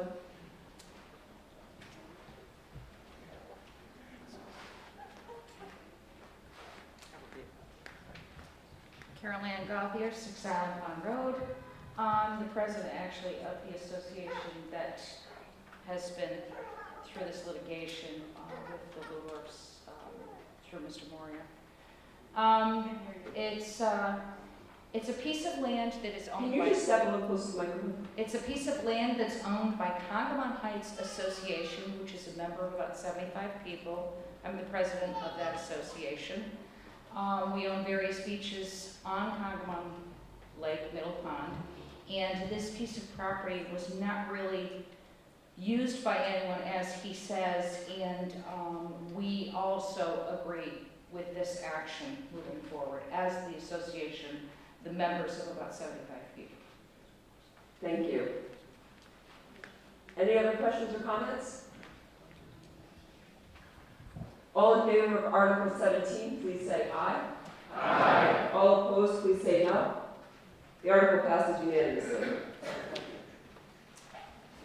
We're going to move on to Article 18. This deals with Hawker Peddler article.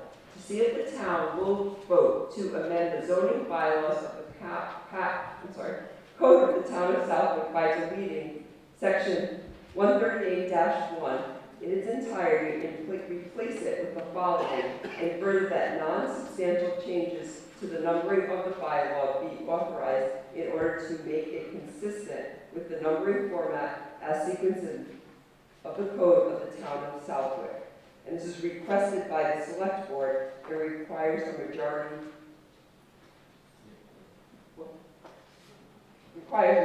vote. May I have a motion? So moved. And a second? Second. Madam Moderator. Madam Moderator. Madam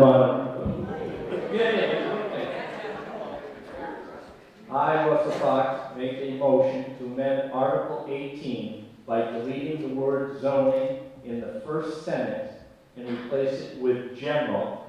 All other wording remain the same. Do you have that in writing?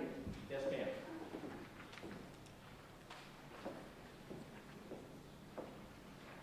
Is there a second? Second, I'll second. So since this is an amendment, I'm going to read it, and then we're going to have to we'll take questions and comments on the amendment, and then we'll vote if we're going to accept this amendment before we vote to pass the article.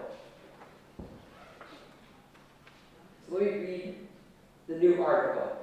The new article will read as follows. To see if the town will vote to amend the general bylaws of the Code of the Town of Southwick by deleting Section 138-1 in its entirety and replace it with the following, and further that non-substantial changes to the numbering of the bylaw be authorized in order to make it consistent with the numbering format as sequenced of the Code of the Town of Southwick. Do you have any questions or comments on this amendment? Madam Moderator.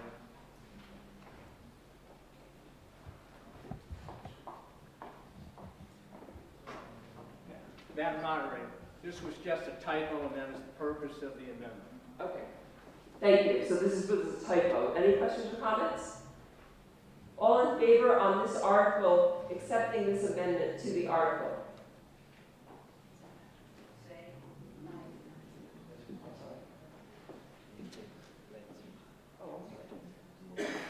All in favor of accepting this article as amended, say aye. Aye. All opposed, say no. Okay, so now we will take up questions and comments on this the wording change.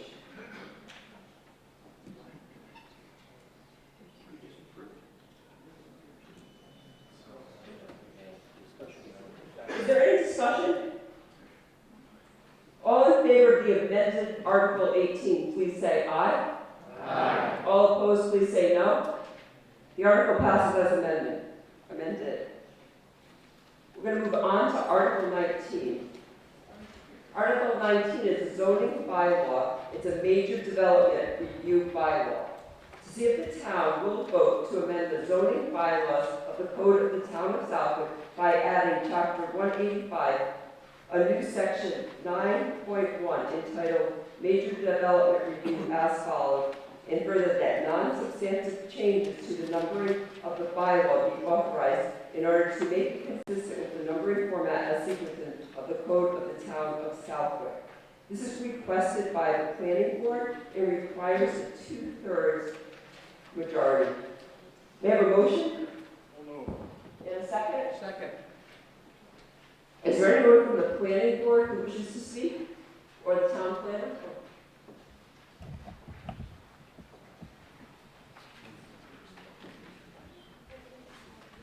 Good evening.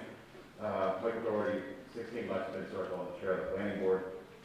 I just want to give a little bit of a rundown on what this is so everybody fully understands it before you vote on it. This was a proposal that was brought to us by Diane Gale sometime in the late summer last year. We then circulated it to the planning board around October of last year. It went through a lot of discussions, a lot of changes, work session to discuss it and go over it. We held a public hearing at the end of March, and we had a unanimous vote to recommend this bylaw change.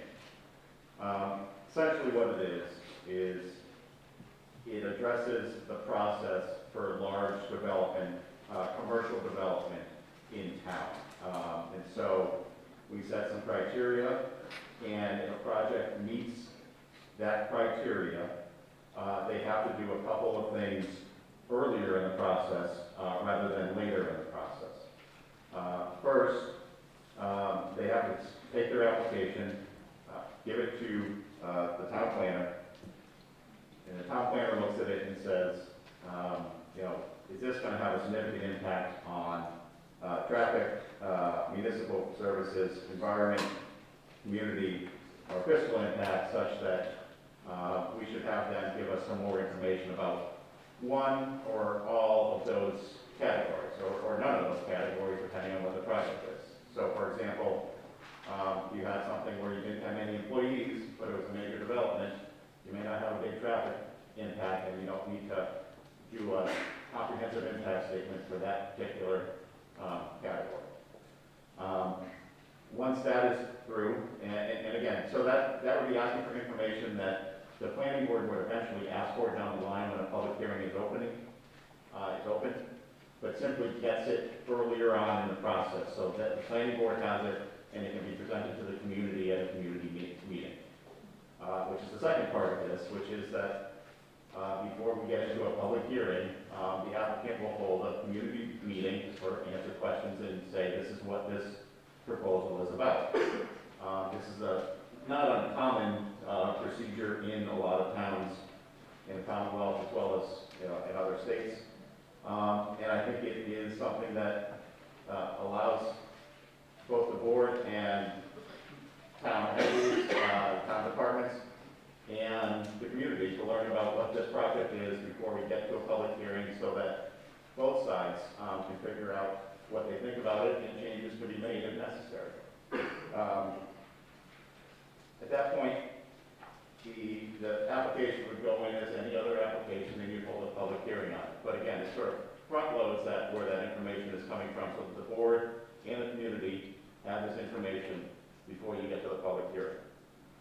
The only other thing on it is there's some design standards about these types of projects.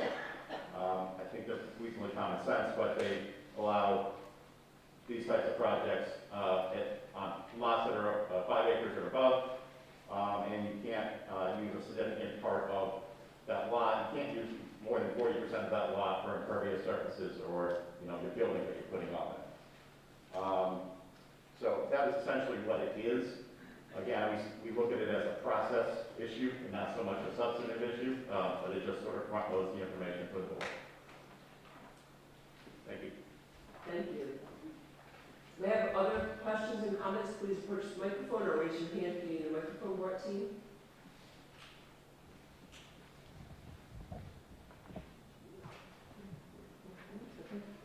I guess we can take a vote. This requires a 2/3 majority. All in favor of Article 19, please say aye. Aye. All opposed, please say no. No. That sounds like a 2/3 majority to me. Is everybody in agreement with that? Article 19 passes.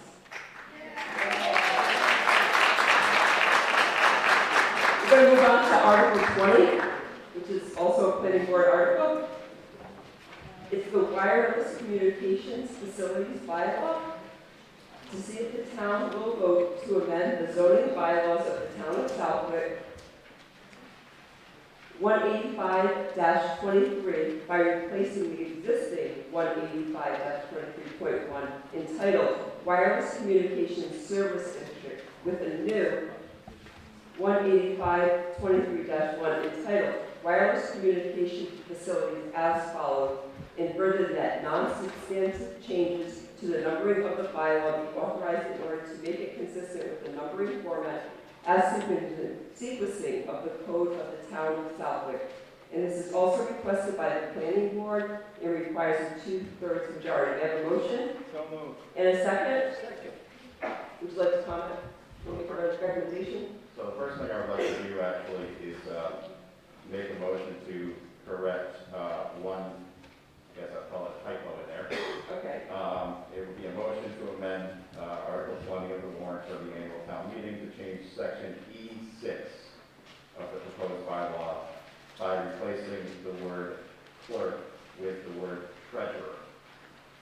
That is the only change that we are requesting. It is simply just, like I said, a typo as far as the individual involved in that process. Do you have that bylaw changed in writing? I do. Oh, great.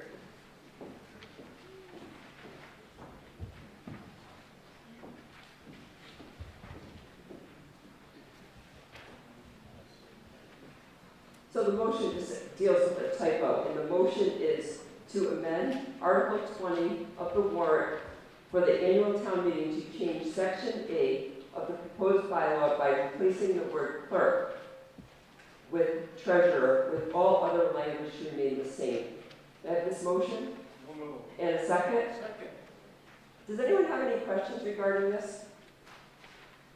So now we're going to take a vote just on this amendment. All in favor of accepting this amendment, please say aye. Aye. All opposed, please say no.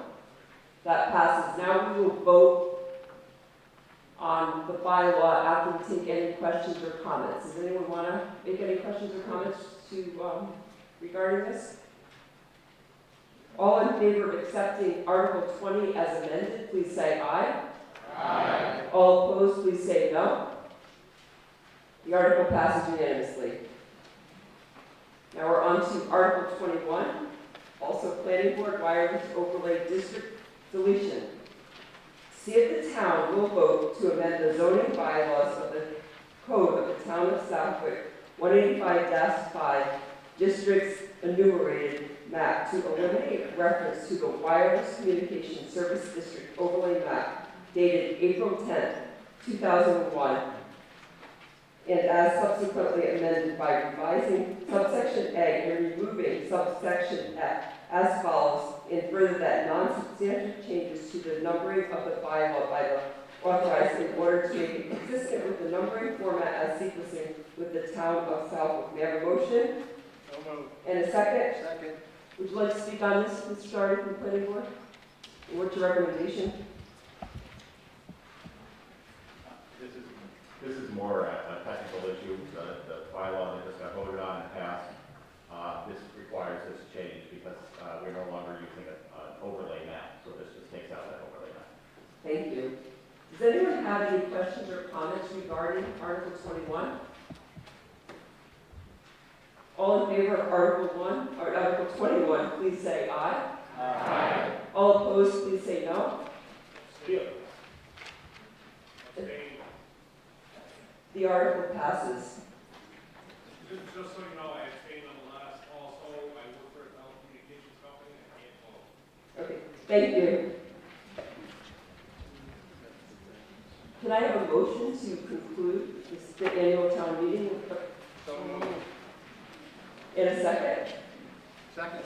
All in favor, say aye. Aye. All opposed, say no. Thank you very much for coming. Just one announcement, your water bills are due tomorrow. So if you want to avoid the extra fees, make sure you head down to Untitled Chapter and pay your water bills. Thank you very much. Well done, Madam Moderator.